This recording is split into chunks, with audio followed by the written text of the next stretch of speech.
everyone. My name is Professor Particle, and I am a sap for science. That just means I really love science. Today, I'm taking you to one of my favorite places, the ocean. More specifically, the beach. And later, we'll do an experiment to see why the ocean gets higher and lower at different times of the day. One of my favorite things to do at the ocean is to look for different sea life. Things like different seaweeds and rocks with barnacles and seashells and even starfish.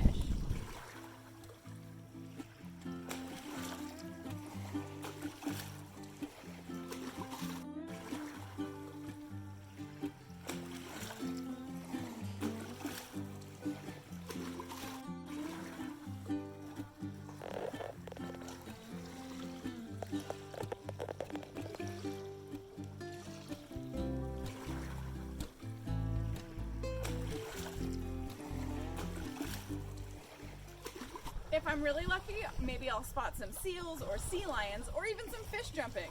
There are always seagulls too. The best time to look for ocean life is when the tide is low. You may have noticed that sometimes there's more beach to play on than at other times. That's because the ocean has tides where the water levels go higher and lower. You may have noticed that the weather isn't always perfect. Sometimes it's raining, but it's okay to go outside in the rain. We can wear raincoats and bring umbrellas. There's no such thing as bad weather, only the wrong clothing.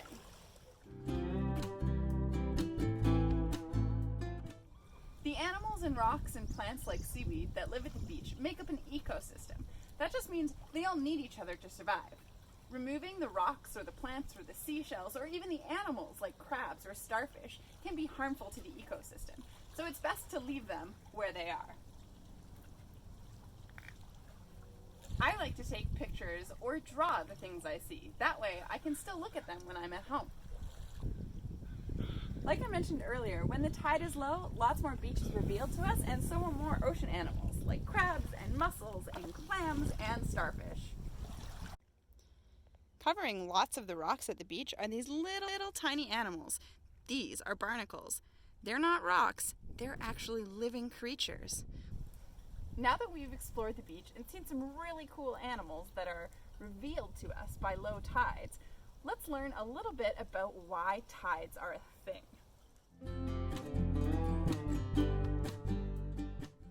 2 times a day, the water levels come up and down, giving us 2 high tides and 2 low tides. That's pretty neat. But what causes them? Why do water levels go up and down? Well, I gave you a bit of a hint last video. The answer is the moon. Okay, so it's not just the moon.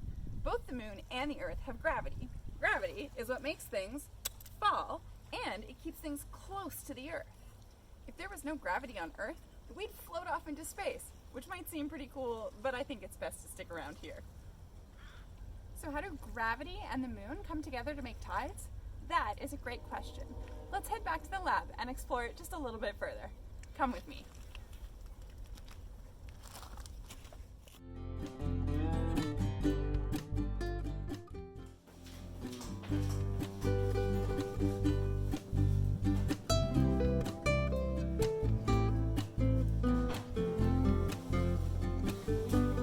Okay, let's get started.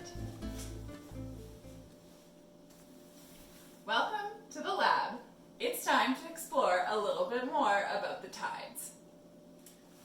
The question was, what do gravity and the moon have to do with the water levels, with the tides? The Earth has gravity, and it also has a lot of oceans. 71% of the Earth is covered with them. The gravity of the Earth keeps the oceans nice and even all the way around the planet. But we also have the moon, and the moon has gravity too. Let's see what happens then. Because the moon has gravity too, it pulls the oceans towards it. There is more water on the side of the planet facing the moon. That is how we get a high tide. The side that isn't facing the moon has less water. That is a low tide. Now it's time to do an experiment to see how the tides really work.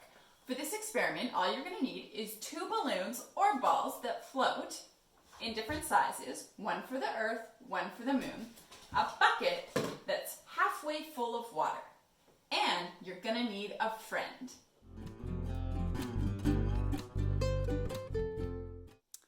For this experiment, you're going to tape the small balloon to the side of the ice cream bucket.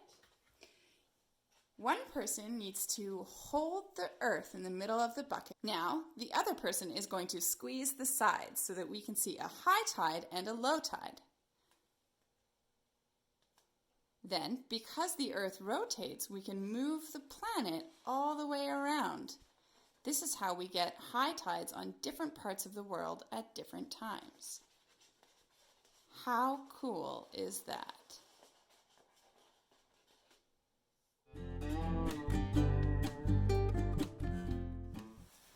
Isn't it neat how the moon has this special relationship where it pushes and pulls the water of the ocean? Water, you think about that. Okay, but let's be serious. Next time you're at the beach, take a look at the ocean. Is it getting higher or lower? Is the tide high or low? And what animals can you see? Are there more animals when the tide is high or low? Remember, take pictures or notes or draw the animals that you see at the beach. Well, that's everything for today. I hope you had fun learning about the oceans, the tides, and all of the animals that we can find at the beach with me. Remember, I'm Professor Particle, I'm probably a real scientist, and I'll see you next time.